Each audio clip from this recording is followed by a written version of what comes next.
आइए आज हमारे साथ शामिल हो रहे हैं बेहद खास मेहमान एडलवाइज म्यूचुअल फंड के प्रेसिडेंट और सीईओ इक्विटीज त्रिदीप भट्टाचार्य साहब। त्रिदीप सर, बहुत बहुत स्वागत है आपका। धन्यवाद हमें समय देने के लिए। सबसे पहले तो आपको नमस्कार। और एडलवाइज की पूरी टीम और आपके सभी निवेशकों को दिवाली की बहुत बहुत शुभकामनाएं। ये दिवाली सर बड़ी मंगलमय और समृद्धि लाने वाली साबित हो। आज तो आपसे बात करने के लिए थोड़ा माहौल ठीक हुआ है, मूड माहौल थोड़ा सुधरा है। बाकी तो ऐसा लग रहा था दिवाली आ रही कि दिवाला आ रहा है, समझ नहीं आ रहा था, लेकिन अब थोड़ी जान में जान आई है। बताएं सर, ये मार्केट अचानक से जो बड़े करेक्शन के मूड में आए, वजह क्या आप समझते हैं और कब तक ठीक होंगे? जी, पहले तो नमस्कार, मुझे आपके बेहद पॉपुलर शो में इनवाइट करने के लिए थैंक यू सर। और आपके थ्रू आपके सारे दर्शकों को दिवाली की हार्दिक शुभकामनाएं। मेरे हिसाब से देखिए, ये जो कुछ हद तक दो तीन चीजें हैं जिसका ध्यान रखना है, जिसके लिए मार्केट थोड़ा वोलेटाइल है। तो एक तो पहले मैक्रो तौर पे अगर देखा जाए तो एक बहुत बड़ा एलिफेंट इन द रूम है यूएस का नवंबर का इलेक्शन। उसमें बेसिकली काफी क्लोज रेस है और कौन आता है उसके पॉलिसीज पे डिपेंड करेगा कि इक्विटी मार्केट्स कैसे रिएक्ट करेंगे कुछ हद तक from a macro stand point. तो वो एक असमंजस वाली बात है मार्केट में।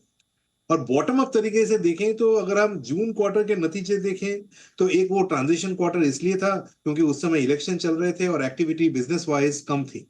अगर हम सितंबर क्वार्टर में देखें तो उसके जो नतीजे अभी तक सामने आए हैं ये मध्यम गति के हैं। ऐसा जिस हिसाब से अर्निंग्स अपग्रेड पिछले एक दो साल में देखने को मिली है, ना तो जून क्वार्टर में देखने को मिली है ना सितंबर क्वार्टर को देखने को मिली है।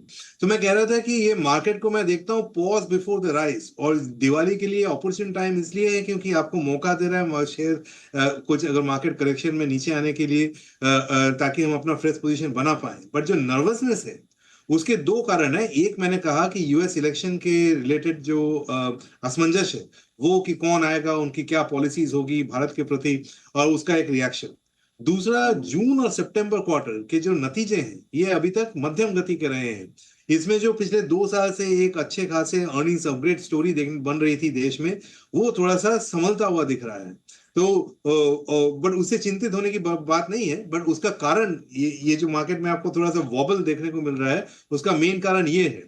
और ये इसलिए हो रहा है क्योंकि पिछले दो क्वार्टर में हमने एक नेशनल इलेक्शन देखा, एक हीट वेव का इम्पैक्ट देखा, एक वीक कंज्यूमर सेंटिमेंट का देखा। लेकिन वहां से हम निकल आए हैं। हमारी गवर्नमेंट जो है पॉलिसी कंटिन्यूटी के स्तर पे सेम रही है।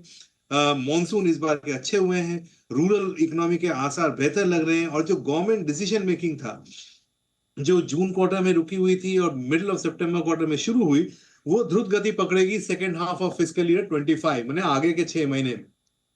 तो इसलिए मैं कह रहा था कि जून और सितंबर क्वार्टर के जो नतीजे हैं वो मध्यम है। Second half of the year में अर्निंग्स के नतीजे बेहतर आने का अंदाजा है। और इसीलिए मैं कह रहा था कि मार्केट को मैं पॉज बिफोर द राइज के हिसाब से देखता हूँ। इसमें अगर अच्छा खासा हमने को वीकनेस देखने को मिले तो मेरे ख्याल से कुछ कुछ जगह पे शेयर्स खरीदने के पॉइंट ऑफ व्यू से देखने चाहिए, जो जिसके लिए कि दिवाली एक बहुत अच्छा मौका है। चलिए, दिवाली से पहले खरीदारी का एक बढ़िया मौका दे रहा है बाजार, और इसकी तैयारी आप करें, ये कहना है त्रिदीप सर का। सर, क्या पसंद है आपको फिर इस दिवाली पर खरीदारी करने के लिए आज से, कि अगली दिवाली और आने वाली 2-3 दिवाली तक अच्छा पैसा बन जाए? जी। मेरे ख्याल में जो एक मार्केट का रुझान जो चेंज हो रहा है वो ये है कि पिछले 2-3 साल में हमारा जो एनवायरनमेंट था वो रेट इंक्रीज वाला एनवायरनमेंट था। इंटरेस्ट रेट इंक्रीज हो रहे थे, रे ग्लोबल दुनिया जहां में और हमारे देश में भी रेट्स बढ़ रहे थे। बट अगला 12 से 18 महीने अगर आप देखें तो रेट्स कम होने के आसार ज्यादा हैं। तो ऐसे माहौल में सेक्टोरल सेक्टोरल तरीके से सेक्टरों को ठीक से पकड़ना काफी इंपॉर्टेंट है।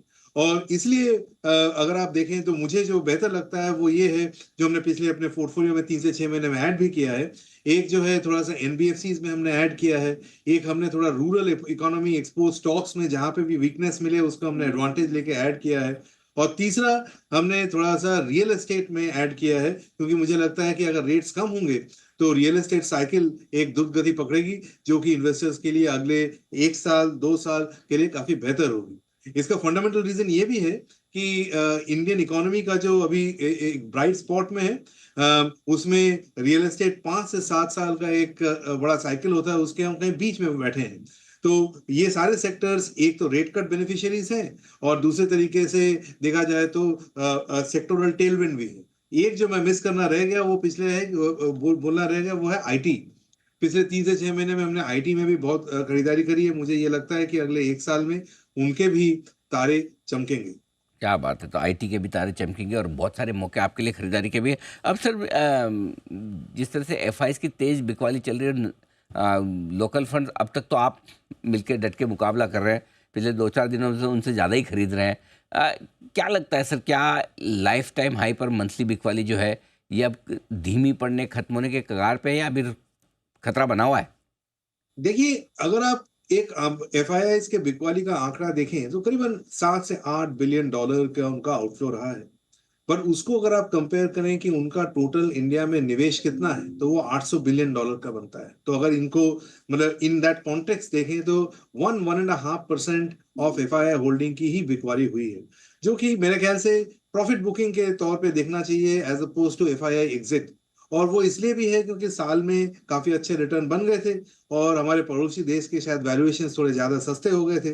तो वो मैं थोड़ा सा profit booking booking point of view से देखता हूँ, rather than कि एफआईआई ने अपना इंडिया की तरफ रुख बदल दिया या व्यू चेंज कर लिया। तो वो वापस मेरे ख्याल से थोड़ा सा करेक्शन होने पे वो भी वापस आएंगे, ऐसी मेरी उम्मीद है। बिल्कुल ठीक बात है। बहुत बहुत धन्यवाद सर, समय दिया आपने और विस्तार से बाजार के डायरेक्शन और साथ ही निवेश के मौकों पर राय दी और सबसे ज़्यादा हमारे निवेशकों को कॉन्फिडेंस दिया कि भाई डरो मत, घबराओ मत, दिवाली के पहले मौके अच्छे मिल रहे हैं आपको बढ़िया शेयरों में खरीदारी करने के और म्यूचुअल फंड में पैसा लगाने के। धन्यवाद त्रिदीप सर। नमस्कार।